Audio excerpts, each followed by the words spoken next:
two people had a dramatic impact on my young Armenian life as far as bringing me to the cause of nationalism.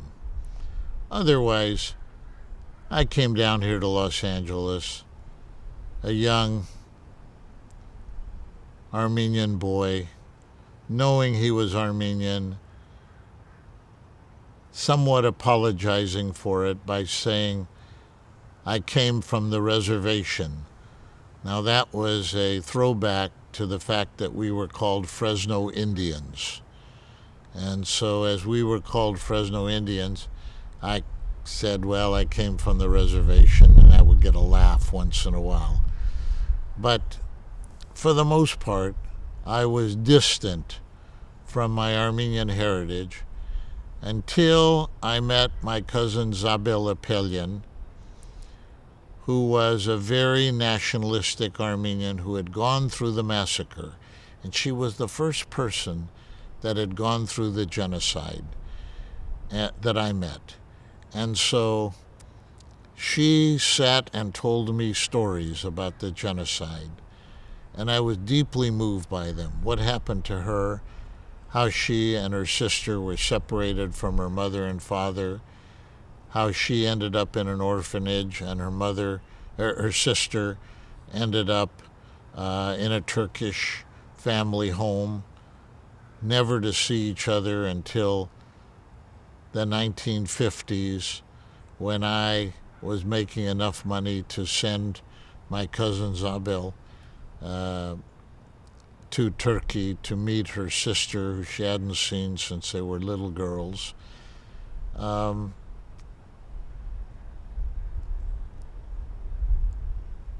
Zabel, whose real name was Rose Apelian, was one. The other one was the dominant and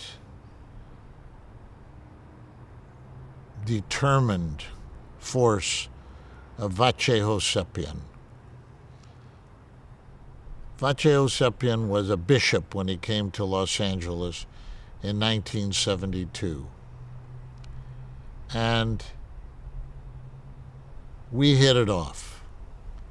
He was so nationalistic, and I loved his nationalism and his command of the groups when he went to different places.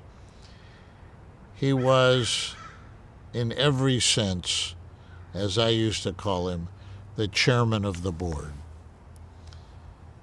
Now, he came in 1972. We had had a number of archbishops and bishops, one of them being Torkom Manoukian, who later became the patriarch in Jerusalem. We had Mompre Simonian. We had a few others, but they were passing figures on the periphery of my life. When Vache Hosepian came, he was bigger than life in every respect. Dominant, unchallengeable. This story may illustrate his role. When we were planning Vasken Vehapir's, Vasken Catholicos, Vasken the First's visit to Los Angeles, Vache Hosepian appointed me chairman of the visit, and what was to later become my father-in-law, Arshak Dikranyan, as the honorary chairman. And we were in a meeting, a big table, and Vache Hosepian was turned like this, talking to some staff people behind him, and I was next to him. And across the table, somebody said, well, we can shorten the time that we spend at the dinner by not having Wally introduce all the politicians in the crowd. Well, I was doing it to shorten the program. Otherwise, some other master of ceremonies would have called them up to speak. So I would give them a nice introduction, and they would rise, and the spotlight would go on them, and everybody would applaud, all planned by me.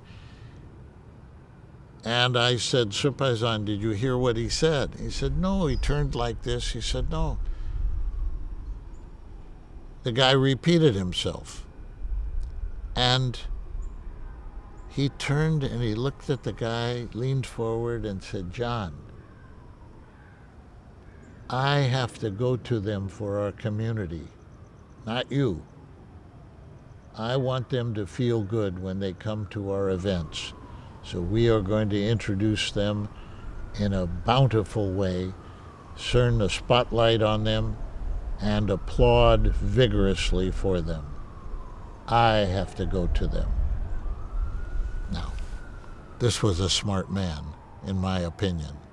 These were all non-Armenian politicians in the audience. And they left there feeling as though they had gotten great recognition and great approval from the crowd, who in many cases didn't know who they were, but knew to applaud enthusiastically. Those two people had a disproportionate role in shaping my life.